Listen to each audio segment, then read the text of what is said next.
Sinibingele nonke egameni lomfelo wethu Jesu Kristu. Intshumayelo yethu namhlanje sithulela umfethu uMlondi Jula.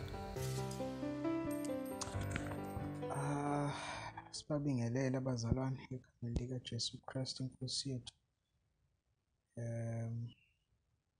Ngiyabonga ithuba lokuthi ngishare izwi lenkosi kule nkundla Amandla Ensindiso podcast. Ngizothanda nje ukuthi sibukisane namhlanje.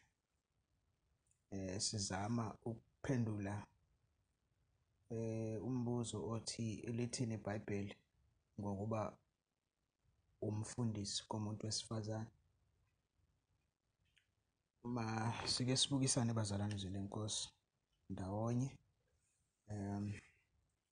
Sibone ukuthi lithini izwi kaNkulunkulu ngalolu daba. Incwadi esizoyifunda incwadi kaTimotheo wokuqala isahluko sesibili ivesi lika-11 kuya ku-14. Mhlawumbe mangikusho lokuba ngcwele ukuthi abazalwane uma befunda emabhayibhelini abo esiZulu bakuqaphele lokhu. Amabhayibheli ama-version lawa afana njengale version le isiZulu 2020 nalawa nje amanye ama-version anayo into yokungasiniki umqondo ekuyiwona esiwunikwa amanye ama-version ngaleli vesi okanye ngalesi sahluko. Ingakho-ke mina ngigcine ngisebenzisa le version ebizwa ngeBazrak ekuyiyona engicabanga ukuthi iyona esinika umqondo walokhu umpostoli uPawulu wayezama ukukusho kule ngxenye okanye kulesi sahluko. Ngizofunda kuyo-ke bazalwane le version. Ngiza kufundela kule version engifunda kuyo ngikubonisa ukuthi isiZulu u-2020 sona sithini. Uvesi 11 ufundeka kanje uthi owesifazane makafunde ethule ngokuzithoba konke. iBazrak version le. And then iversion lesiZulu enye u-2020 uthi uvesi 11 owesifazane makafunde ukuthula nokuthobeka konke. Uma kufunda esiNgisini okanye kwamanye ama-version uyathola ukuthi aliyisho lento eshiwo usiZulu uversion u-2020. Ngakho-ke bazalwane mangigxile kuleli leBazrak version mangifunde-ke ngiqale uvesi number 11 ngiya ku-14.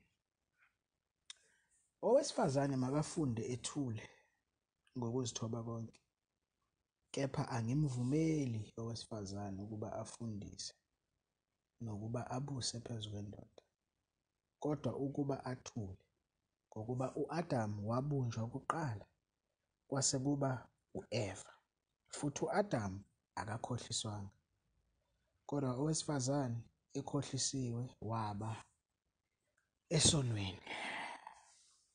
Amen. Mhlawumbe bazalwane ngaphambi kokuba sibuke lamavesi esiwafundile, kubalulekile ukuthi mangikusho ukuthi yonke imibhalo iphefumulelwe uNkulunkulu. uNkulunkulu esebuthathweni bakhe kunguye ubaba uNkulunkulu, kuyindodana iNkosi yethu uJesu Kristu, kungumoya engcwele, umoya kaNkulunkulu.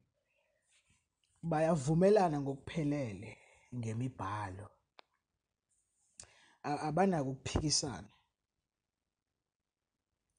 Lokhu uNkulunkulu akushoyo ezwini lakhe nakubekile yilokhu indodana evumelanayo nakho, futhi lokhu umoya engcwele akushoyo naye. Ngamanye amazwi akathi uNkulunkulu ebeka lokhu ezwini lakhe ebese umoya engcwele asho okunye okuphambene nalokhu uNkulunkulu akubekile ezweni lakhe.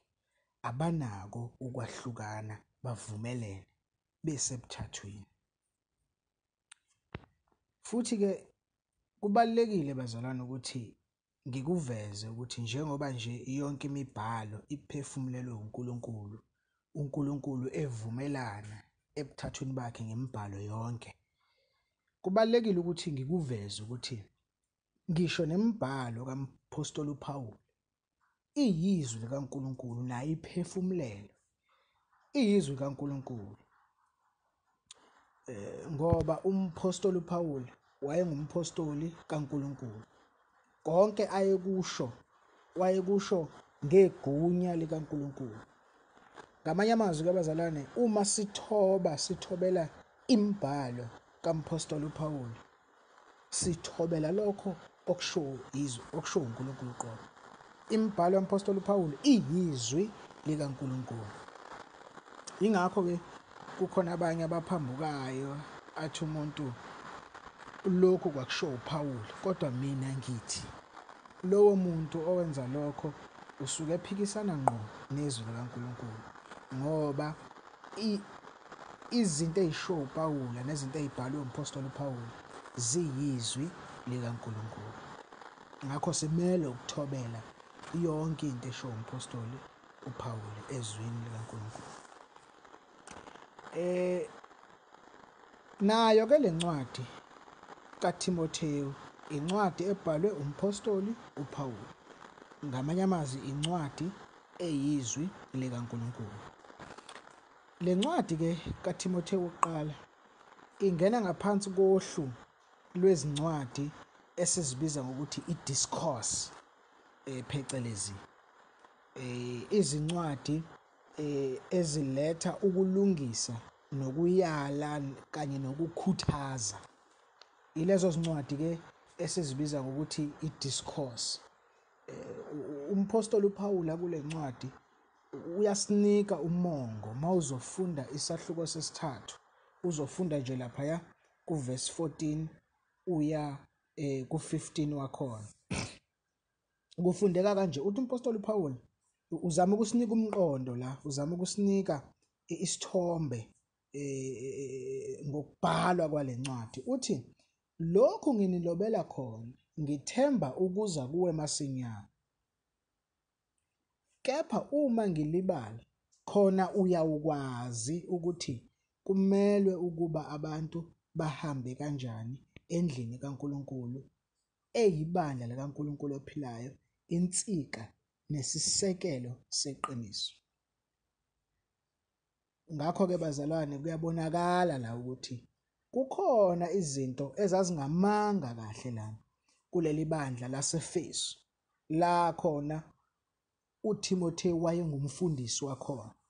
uPawulu ubhala nje le ncwadi uzama ukulungisa lokudideka okanye lezi zinto ezingahambi ngendlela efanele kuleli bandla leli.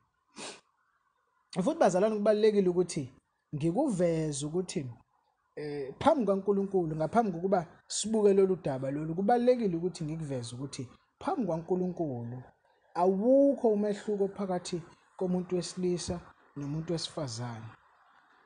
Laba bantu bobabili ngokuhlukana kwabo ngobulili babaluleke ngokufanayo phambi kukaNkulunkulu, futhi bayizoni labantu bobabili ngokufanayo phambi kukaNkulunkulu. Akekho oyisoni kakhulu kunomunye, akekho oyisoni kancane kunomunye. Futhi uNkulunkulu labantu bathanda bobabili, akekho omthanda kakhulu kunomunye. uNkulunkulu akathandi kakhulu amadoda, futhi uNkulunkulu akathandi kakhulu abesifazane. Futhi lokhu kusho ukuthi lokhu akusho ukuthi amadoda asezingeni eliphezulu kwezikamoya kunabesifazane. Futhi lokhu akusho ukuthi abesifazane basezingeni eliphansi kwezikamoya kunamadoda. No. Njengoba samukela insindiso eyodwa, samukela nomusa ofanayo, kusho ukuthi siyalingana phambi kukaNkulunkulu. uNkulunkulu usithanda ngothando olufanayo. Futhi bazalwane, kukaningi ngabe nje siqamba amanga okanye siyazikhohlisa masingathi akukho. Kukaningi lapho uNkulunkulu esebenzisa khona abantu besifazane ekufezeni icebo lakhe uNkulunkulu. kukaningi masifunda siqala kwiTestament elidala size siyongena kwelisha. uNkulunkulu ubenazo izikhathi la khona esebenzisa abantu besifazane ukuze feze icebo lakhe. Kodwa bazalwane, futhi kuyiqiniso, futhi kusobala ukuthi abesilisa uNkulunkulu ubenze bahluka kunabesifazane uma sekuziwa ngakwizindima abazidlalayo. Abafani mase kuziwa ngakwizindima abazidlalayo. uNkulunkulu kukhona izindima azibekile ezibekela abesifazane, futhi zikhona izindima azibekele abesilisa. Le vesi esilifundile lisivezela yona leyo nto ukuthi noma sifana ngokomoya, noma samukele ivangeli elilodwa, noma samukele umusa ofanayo, kodwa izindima esizidlalayo endlini kaNkulunkulu azifani. uPaul kulesi sahluko ukhuluma ngokulindelekile kwabesilisa nabesifazane endlini kaNkulunkulu. Uma ufunda uvesi 1 isahluko sesibili, uzobona ukuthi uPaul la kusukela kuvesi lokuqala kuya kuvesi lika-8, uzothola ukuthi uPaul ukhuthaza indaba yokukhuleka ukuthi makukhulekwe, ebese iveza imikhuleko yayo imikhuleko ekumele yenziwe ngokuhlukana kwayo. Veza ukuthi kumele kukhulekele amakhosi, kukhulekelwe lokhuya nalokhuya, eyiveza imikhuleko ngokuhlukana kwayo. Ebese veza futhi ukuthi amadoda kumele ethathe indawo ekuholeni le mikhuleko ezindaweni zonke, aphakamise izandla zawo. Ebese ufunde uvesi 9 kuya kwivesi le-10, uvesi 10. La khona esengena-ke manje kwabesifazane ethi khona mabagqoke ngendlela efanelekileyo, bagqoke ngendlela eletha ukuhlonipheka. Kodwa futhi ebese egcizelela ukuthi kodwa kungagcini lapho, mabahlobe futhi nangemisebenzi emihle. Lowo verse 9 kuya kuvesi le-10. Kodwa-ke mase ungena-ke manje kule vesi esilifundile, engicabanga ukuthi yilona elizophendula le ndaba, lo mbuzo esibhekene nawo namhlanje, lo wokuthi lithini iBhayibheli ngomuntu wesifazane omfundisi. Asifunde uvesi number 11. Owesifazane makafunde ethule ngokuzithoba konke, kepha angimvumeli owesifazane ukuba afundise nokuba abuse phezu kwendoda, kodwa ukuba athule, ngokuba u-Adamu wabunjwa kuqala kwase kuba u-Eva. Futhi u-Adamu akakhohliswanga, kodwa owesifazane ekhohlisiwe waba esonweni. Yini-ke yokuqala la esiyibonayo? Into yokuqala lana uPaul ayivezayo ilena yokuthi umuntu wesifazane makafunde. Uyabona-ke leli vesi lisinika umqondo othile la. Leli vesi liveza ukuthi umuntu wesifazane uyingxenye yezimfundiso, uyingxenye yokuhlanganyela. Kumele abesifazane babe yingxenye yokufundiswa izwi likaNkulunkulu. Izinjulabuchopho-ke ziyaveza ukuthi la bekade kubusa kakhulu lesi sifundiso, ebesibusa kakhulu amaJuda, kakhulukazi kule mfundiso ebizwa ngeJudaism. La khona abantu besifazane bebengakhuthazwa kakhulu ukuthi babe yingxenye yenhlanganyelo yasemasinagogeni, kangangokuba orabi ababengabefundisi bangaleso sikhathi bebenenkolelo nje ukuthi kuyimbudane nje ukufundisa umuntu wesifazane. Ngakho-ke abantu besifazane bebenganikwa mhlampe mangingabiza igama lesingisi, bebengaveluwishwa ngaleyo ndlela abantu besifazane.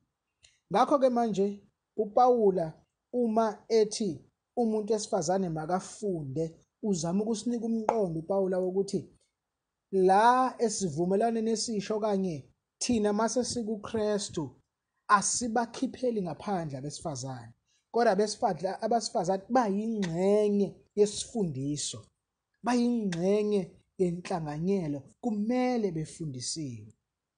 Kumele beze endlini kaNkulunkulu bese beyafundiswa, bekhuliswe ngokwezwi likaNkulunkulu. Kumele befundiswe ngokulinganayo njengamadoda. Imfundiso enikezwa amadoda ngobuKristu ngevangeli mayinikezwe kanjalo ngokulinganayo abesifazane abakhishelwanga ngaphandle. Uma kuPawulu ethi abesifazane mabafunde, meaning bayingxenye yani yenhlanganyelo, bayingxenye yezimfundiso. Nayi indaba la evele iqale khona, la khona mayisethu uPawulu makafunde ethule, elesingisi lithini? Makafunde silently.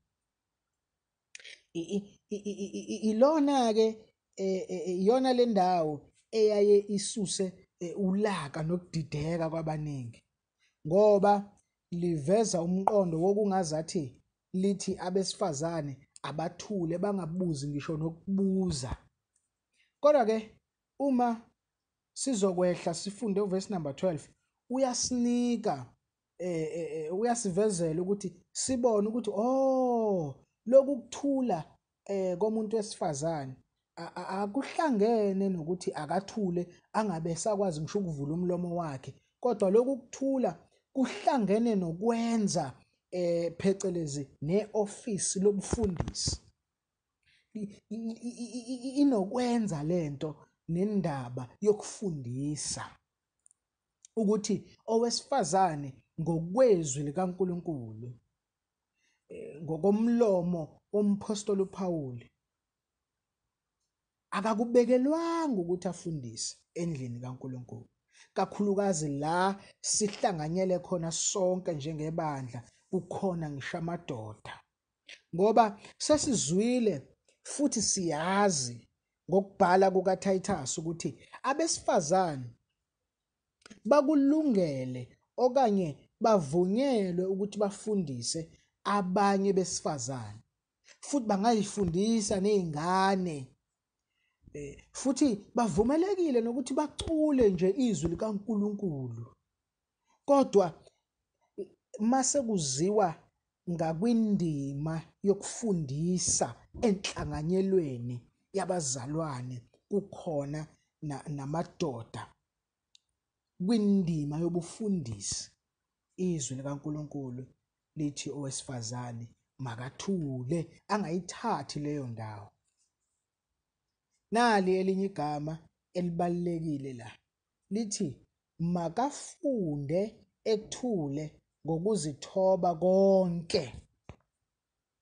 Uma-ke uzofunda esingisini, isingisi singazathi siyakucacisela, siyakunika lo wamqondo okhanyisela naye. Lithi esingisini, she must learn quietly in full submission. Ngamanye amazwi, lokhu owesifazane kumele akwenze ngentobeko. Kumele akwenze ngentobeko. Le ntobeko le mhlawumbe masingayichaza phecelezi ngesingisi, igama elisho willfully, deliberately, and she must surrender herself to the authority. Leli gama elisho ukuthobeka elisetshenziswe lana igama elisetshenziswa kakhulu emasosheni. Uma uzibophezela kulomsebenzi wamasosha, kuyaye kuthiwe uyazibophezela phecelezi voluntarily, uyazibophezela willingly. Ngakho ke njalo nabesifazane uma bezohlanganyela kanye namadoda, sihlanganyela sizile endlini kaNkulunkulu, kumele bazi ukuthi ubuholi bubekiwe emadodeni. Kumele bazi ukuthi ubuholi bubekiwe emadodeni. Kumele bekuthobele lokho ngezinhliziyo zabo. Abesifazane kumele beqonde ukuthi bangabafundi, futhi kumele lokho bekwamukele ngentobeko. Kumele ke bazalwane ukuthi ngicacise ukuthi lento yokuthobeka egunyeni sonke siyibizelwe, sonke singabesilisa nabesifazane sibizelwe ekuthobeleni igunya. Njengalokho iNkosi yethu ithobela ubaba esezulwini, nathi siyathoba. Futhi nje lento yentobeko into egcwele nje nalapho sisebenza khona, kunabaholi ababekiwe ngaphezulu kwethu ekumele sithobeke kubo. Ngisho nje nasesikweni lethu asilingani ngokwezigaba zezindima esizidlalayo emphakathini. Kunezinduna, kunamakhosi, njalo njalo. Ngisho nasendlini kaNkulunkulu ke bazalwane, kumele abesifazane bekuqonde ukuthi uNkulunkulu ubekile lokho kwehluka nasendlini yakhe. Ukhona lokho kwehluka ngokwezindima esizidlalayo. Kuvesi number 13 kuya kuvesi number 14, uPawula lento useyayiveza ukuthi lento le akuyona nje into yesiko okanye umbono womuntu. Lento uyilanda emuva kwimvelo, ukuthi vele nasemuva kwimvelo kaNkulunkulu uAdam udalwe kuqala kunoEva. Ngamanye amazwi uPawule uyasiqinisekisa ukuthi lento ayihlangene mhlawumbe nosiko, ayihlangene futhi lento nokucindezelwa kwabantu besifazane. No, lento inokwenza nemvelo kaNkulunkulu, indlela uNkulunkulu ahlele ngayo izinto. Mawufunda abaseKorinte bokuqala isahluko 11, uyabona uNkulunkulu ebeke lobuholi lobu ebuthathweni bakhe sinobaba, indodana kanye nomoya oyingcwele. Abese uPaul ethi ubunhloko bukaKristu nguNkulunkulu, ubunhloko bendoda uKristu, bese ubunhloko bowesifazane yini? Indoda. Ukuze ke kube khona ukuhleleka, lento esithi i-order, kumele siqonde lokho. Kumele siqonde lokho. Uma indoda inhloko yayo nguKristu, and then owesifazane inhloko yakhe indoda, lapho ke i-order kaNkulunkulu is being established. Nawe ayicabange lento, awukuyicabange lento, ukuyidlela amathambo engqondo, uyicabange lento. Uyakhonza phansi kobuholi bomkakho, umkakho uyena umfundisi. Wena manje isendlini kaNkulunkulu uwena othobela yena. Kodwa futhi uma senibuya seniye ekhaya, uyashintsha futhi yena masinya athatha indima yokuba umfazi, kuthobe yena egunyeni lakho. Lokho akuwenzi umqondo bazalwane, akuwenzi umqondo, akuwenzi umqondo. uNkulunkulu akekho njalo bazalwane, akayenzi into uNkulunkulu enesiphithiphithi. uNkulunkulu uNkulunkulu we-order nokuhleleka. uNkulunkulu uhlelekile, akayenzi into eyisiphithiphithi. uNkulunkulu akayenzi into eyisiphithiphithi. Njengoba ebeka i-order ekuqaleni kokudalwa komhlaba, wabanika nezindima abazidlalayo ezingafani, unjalo uNkulunkulu. Akayenzi into enesiphithiphithi. namhlanje wenza lokhu, ngelinye ilanga enze lokhu. Umile unjalo uNkulunkulu. Inkinga enkulu esibhekene nayo namhlanje bazalwane ilena yokuthi izwe esiphila kulo lihlubukile nje emthethweni kaNkulunkulu. Sikulento esikuyo nje namhlanje la khona abantu benga-understand izindima abayidlalayo, ingoba vele abantu basukile ekuphileni ngokomthetho kaNkulunkulu. Abathi imfundiso kaNkulunkulu bayishaya indiva. Yabona nje namhlanje sinenkinga esinayo ingoba abantu ngisho kwawumndeni uqobo, abantu abasazazi imfundiso zikaNkulunkulu ngomndeni. Abazi ukuthi yini indima edlalwa umama, yiphi indima edlalwa ubaba emshadweni. Manje uyacabanga ukuthi masiyigeja kuqala emshadweni kuzoba njani ke ebandleni, ngoba phela umshado uyisithombe sebandla noKristu. Uyisithombe sebandla noKristu. Zinika isikhathi mzalwane. Zinika isikhathi. Uma ukhona unawo lo mqondo wokucabanga ukuthi uNkulunkulu njengomuntu wesifazane ukubizela ukuthi ube umfundisi okanye ukhona uwumfundisi uqobo, awukuzinika isikhathi ubuka leli vesi ukhuleka, mhlawumbe futhi ubuyisele nomqondo nje emuva, ubuyele nje emuva kwiTestament elidala.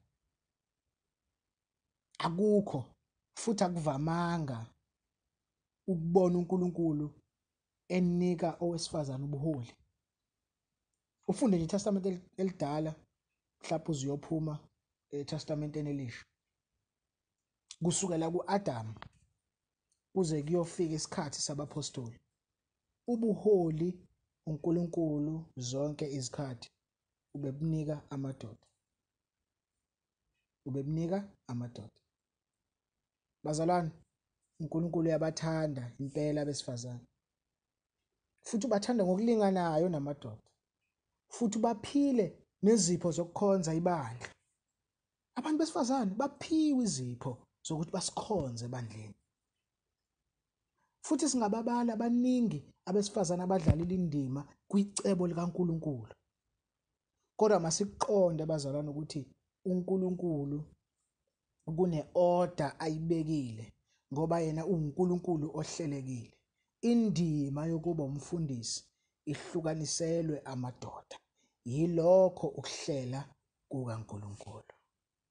Amen.